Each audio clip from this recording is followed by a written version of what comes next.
Hey guys, what's up? It's McNeil from Louisa Automotive, and today we're going to be talking about those wholesale prices. Now, if you're a new dealer and you're trying to buy cars, uh, be careful. Wholesale is not really wholesale, okay? You really have to be careful how you buy.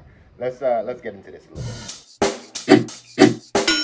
Check the mic and make sure it sound right, boys. All right, so before we get too deep into it, I just want to remind you to don't forget to hit the thumbs up. I guess sometimes I forget to say that, and when I do say, we get the thumbs up, and it does really help the channel out a lot. Like, you can tell a difference between the videos where you guys come in and hit the thumbs up. So let's do it on this video because I think you're going to get some good information here on this video. So yeah, take a minute to do that now. And if you haven't subscribed yet, why not? You might as well hit the subscription button, okay? Now, for those of you who are following us here, you know that I sold on a car. Well, our family car that we've had for a minute, I sold it. So now I'm trying to replace it with any kind of, we're trying to ideally get some sort of an SUV. So whatever we can get in the budget of what we sold a car for. Now that reminds me of the situation of buying cars wholesale. So that's why I kind of want to remind you guys, you got to be careful how you buy. I said over and over again, the key in this business is not really about selling the cars, it's really about buying the cars. If you can buy the cars right, you're going to be able to sell them and make money. Now, a mistake that I made earlier in this game, I just assumed that everything at the auction is a wholesale price. And that's the reason why once you have a dealer license, you buy whatever the price is there, I guess. And consumers should essentially pay you more than you bought it for. But that's not really how it works. Dealers are equally efficient for the top money for the car. They just move in metal. Whether they choose to retail the car and get top money for it, or even if they choose to wholesale the car, they still want to get top money for it. And we have a perfect example of that today again. So I was reminded of that once again, trying to find Anna a new SUV. So within the budget of what we found, I say maybe I'll get her some sort of a CRV, or maybe even a Jeep Compass is the one I was looking at. Those, what they call them, Trailhawk or whatever. This is what I was trying to find for her. Because it's good, fully loaded. Jeep did a good job with the interior, and is maybe not her dream SUV or what final resting place for it, but that's what the budget could give us. And if the budget gives us this car, then I can flip it up again. So the idea is, if you keep following this, you'll see how we went from a basic budget and keep flipping up to a better car. Okay, so the point of this video is about the price and the wholesale price. So let's get into that. So I found this 2017 Jeep on TradeRev. Now, I was the top bidder at about $20,000. The vehicle has about $126,000 on it. I was the top bidder, like I said, 20 grand. The dealer came back and counter offer and said that they wanted 24,500. So they wanted 24,500 for the vehicle. So I'm already the top bidder. So I said, okay, let me do a little bit more research on it. Went ahead, find the exact same car on Auto Trader. I'm not talking about a similar comp. I'm talking about the exact same fucking thing on Auto Trader from the same dealer. He's trying to retail the vehicle for $24,777. Understand that? What?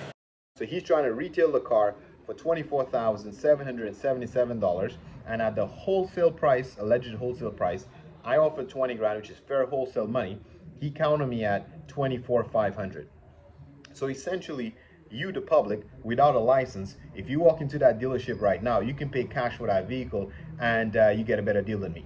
Because if I pay 24.5, then I pay TradeRev auction fees or buy fees, the delivery charge, all those things we put in all those cost reveals.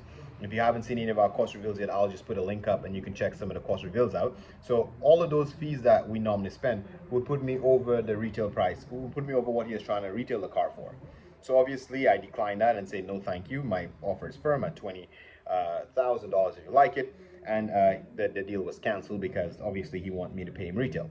So there's two things. I want you guys to remember, if you're a new dealer and you're trying to basically get into this business, you have to be careful how you buy cars. I say over and over again, be careful how you buy cars, because it happened to me before where I'm just thinking, well, it's a wholesale, so if a dealer is willing to pay that, then the retail customer will be willing to pay me more. That's not necessarily so, because if another Jeep dealership or Chevy, not Chevy, a Ram or Jeep dealership bought this vehicle, maybe they can get more money from me. So maybe somebody else would be willing to give him 24 grand for it and maybe try to sell for 30 grand.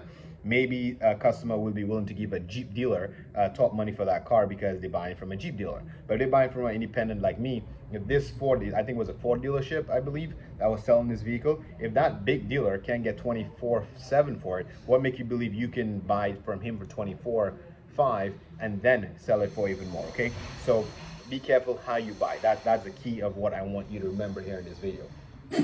So I'm going to end this video by letting you know, if you are the top bidder on a vehicle, just always remember you can say no. Do your budget, understand your numbers, know what you can retail the car for, okay? Know what you can, you might budget to rehab the car. Understand your numbers, and when you're the top bidder, if they keep asking for more money, just say no. Let them rerun the fucking car over and over and over again, and that's how we can help control the wholesale price. If every time those dealers run the cars, and then we are paying them whatever they ask for after you the top bidder, because it happens more often than you think, then we are essentially causing this car price surging that's going on to continue, because we're paying too much for it in the wholesale market, and now you're forcing the retail customers to pay you too much for it, so that cycle continues. So we have to start by telling the wholesaler dealers no thank you. So let them rerun it. The X rentals, the fleet that's running the vehicles, the what they call them, the Hondas, the Toyotas, all the lease returns. Tell them no thank you if you think that the wholesale price is too high, and then that's how we can all together bring the retail price and the wholesale price down by us not overpaying for the vehicles. Okay, hopefully this was helpful. If it was, don't forget to subscribe, like, share, and leave your thoughts below if you have any other ideas around this topic. Thanks. Catch you on the next one. Peace.